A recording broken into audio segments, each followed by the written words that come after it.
guys? Welcome to the BFF Report. I'm your host, Mike B, aka Phony, and today we're going to be talking about a game called Kingdoms of Amalur. God. What's up, guys? Welcome to the BFF Report. I'm your host, Mike B, aka Phony, and today we're going to be talking about Kingdoms of Amalur. Why can I not? This is like my third take. What's up, guys? Welcome to the BFF Report. I'm your host, Mike B, aka Phony, and today we're going to be talking about a game called Kingdoms of Amalur Reckoning. Whew! Now, before we get started, I have to go ahead and put this out there that the video content you're going to see today is actually without the post-processing effect turned on. And as you can see here, I have the UI and everything, but there's no actual video game content. Like, the game engine's not actually rendering anything. All I have is overlays. I looked it up, and apparently there's a problem with the demo and functioning correctly on ATI cards and using the post-processing effect. So I had to disable that. Unfortunately, I have no idea what it looks like with the post-processing effect on, but if you're watching other Reckoning video content and then you see mine and you're like, wow, it looks like crap here, well, that's what it looks like without post-processing. Unfortunately, there's nothing I can do to fix that. But again, it's a demo, and I'm sure someone's gonna question why there isn't glow and everything all over the screen, and I figured to go ahead and put this out there first. Being a modern-day RPG, it makes sense that there is a bit of character customization, right? Well, I made a few characters during the demo, and the two you'll be seeing today are the female rogue type and the male wizard-esque character. First, you get to pick your sex and your race. Here, we are picking the Almain for no particular reason. Then we get to pick a bonus. If you already have an idea as to what type of class you want to play or how you want to focus your character as far as combat, you can give yourself a little bump right here. Next, we have a few presets, and this is definitely Terry Crews. What the hell? All right, so we're gonna pick Terry Crews. I don't want to actually mess with the face. It's actually really close to its. Yeah, wow. I'm a little taken aback here. We can change the face a little bit, so you see, but I don't want to mess up this perfect Terry Crews. See, or maybe okay, yeah. Now it's definitely Terry Crews. But let me go ahead and fast forward here because I do want to show you all of the different types of combinations you could do. I'm moving on all of them, but just give you a general idea of some of the different things that you could put on. Some of these characters look so ridiculous. You can't control like cheekbone width and chin protrusion, but you get enough to be able to take a character like Terry Crews and turn him into, I don't even know. But we're gonna stick with preset 2 and let's go.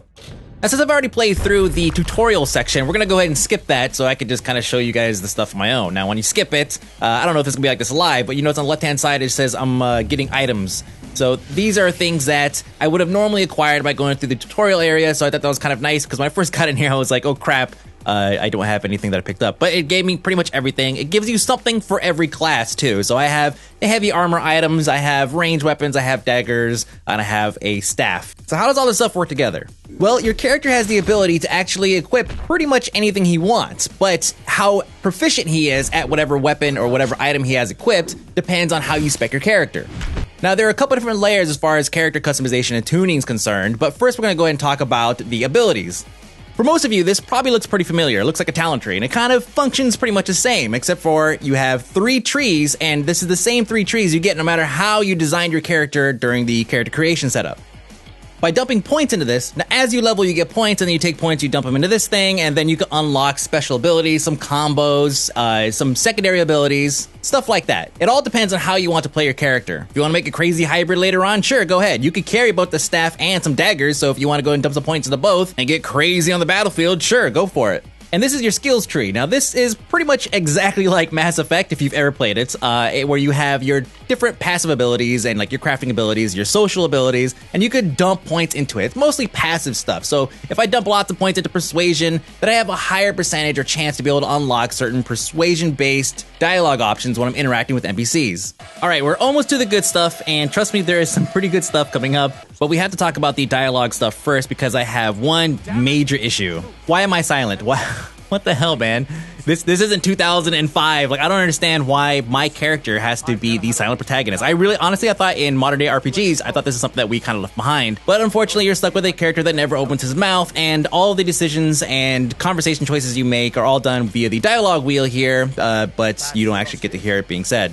So that kind of sucks. But, outside of that, the dialogue wheel helps get things moving along, and you could get certain reactions out of people by selecting certain choices. And you also have opportunities to persuade people to give you money or to see things your way. Again, going back to your skill tree, if you have lots of points in persuasion or intimidation, then you unlock more choices and you have a higher percentage chance of being able to succeed whenever those options come up in a conversation. So yeah, there's lots of story and everything embedded in this game, which is great. I mean, I think an RPG should definitely have lots of story, but in this case, lots of spoken story, one-sided, of course. But that's all fine. The other side, of course, is combat. So let's talk about that a little bit.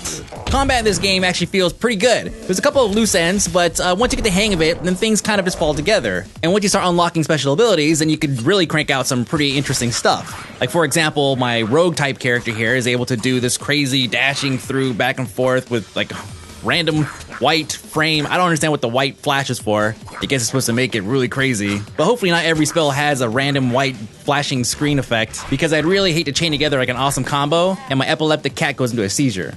Now, as far as the feel of it, like actually controlling it using the mouse and keyboard versus the controller, I have to say, like, hands down, the controller feels so much better when I'm actually throwing abilities around and everything. I just felt like the mouse and keyboard was a little too loose, and I actually ended up throwing like random spells off into nothing. Like, here's an example. I'm fighting just a whole bunch of guards, right? I'm just being a beast right here.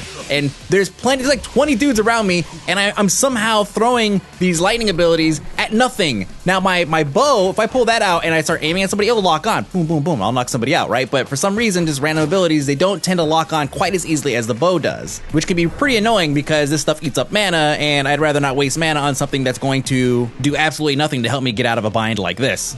But that was just my secondary abilities. My primary abilities, my primary attacks with my daggers or my magic stuff or my two-handers, all that stuff actually felt really good. I was able to switch between different enemies, and it just felt very action-packed, and that's great. That's for a game like this, you kind of need that. It was no Dynasty Warriors where like you have like a flood of guys and they're just flying all over the place, but you can get it pretty close to that point, as you saw with the guards at the beginning. So we're gonna get back to that in a second because we have to talk about quests.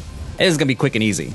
You get quests, you go and you do the quest, you come back, you get XP, you get rewards, you get to unlock certain areas. That stuff is pretty standard. The first quest I went on was an escort quest, and the guy actually had like waypoints he would run to, and I would have to actually go and meet him at those waypoints, and then he'd move forward. What's nice is that he actually was running at a decent speed. I hate doing escort quests where the character actually runs at like walking speed, and then you end up wasting all of your time trying to run around with them. In this case, this guy was actually helping me fight things. He was keeping up. Pretty much had no issues whatsoever with the quest type that's usually the biggest pain in the ass in an RPG. So that's a good sign.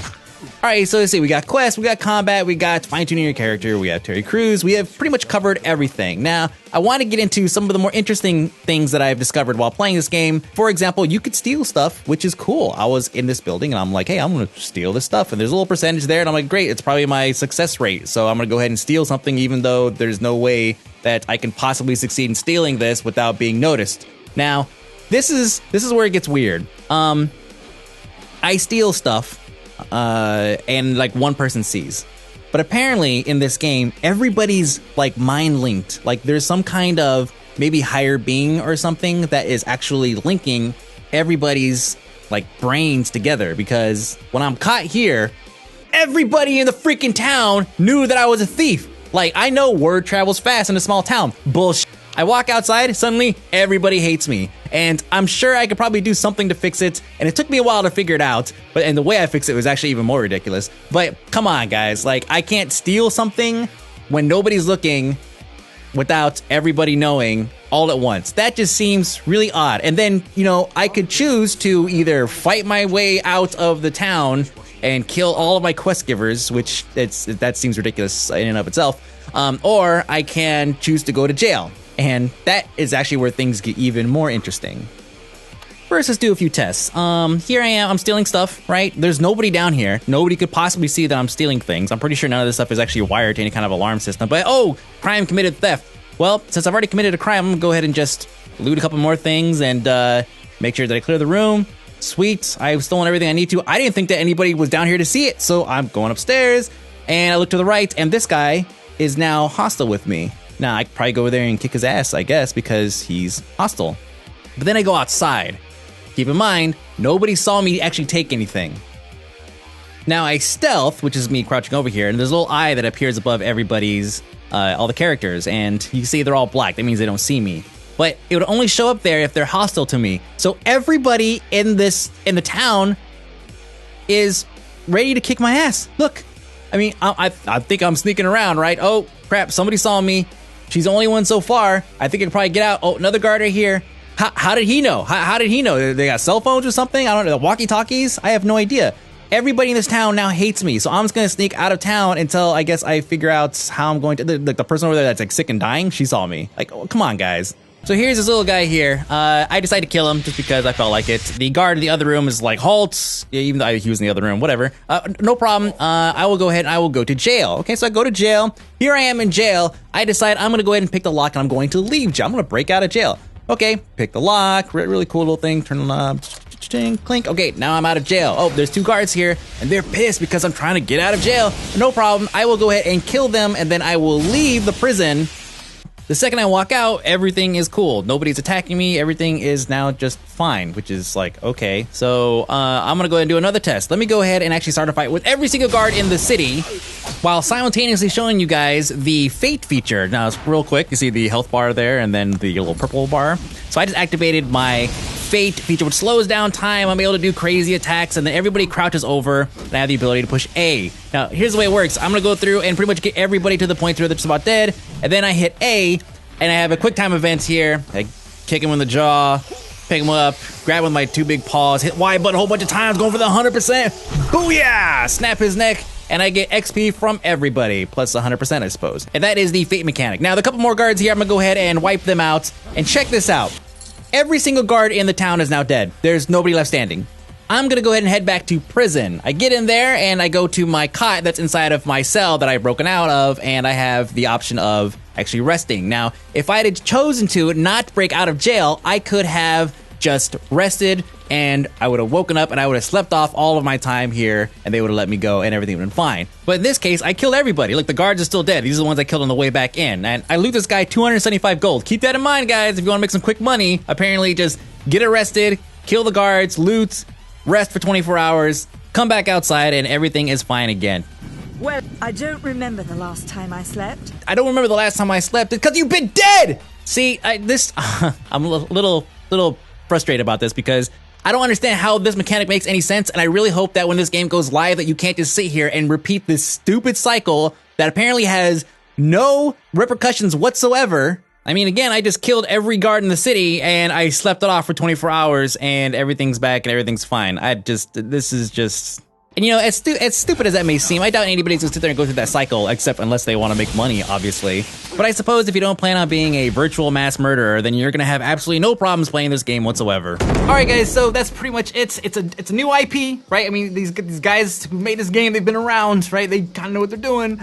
So we're hoping that maybe the extended version, the non-demo version, will actually have a bit more content to it, or not content, but a bit more refined. It kind of sucks that, you know, I had some limitations as far as, you know, the black screen bug and all that stuff because I have an ATI card. Oh man, I'm such a jerk for having an ATI card. I know. Go ahead and tell me in the comments, Mike B, you're such a jerk for having an ATI card. But that's pretty much it. So next week, I'm not quite sure. I know we have something special coming up for Rift, which I was asked to do, which I think is kind of funny, and I almost can't pass it up because it's so ridiculous. But that's not coming out until for like 2 weeks. And then I still have Dungeon Defenders, man. I really want to do it because, again, it's on my iPhone, it's on my iPad, it's on my PC, Xbox, it's on pretty much everything. Because I love that freaking game. It's stupid. It's so stupid. I'm troubled. Really am. But that's pretty much it. So I will see you guys next week. Hit me up, aka Mike B, Twitter, Facebook, all that good stuff. Goodbye.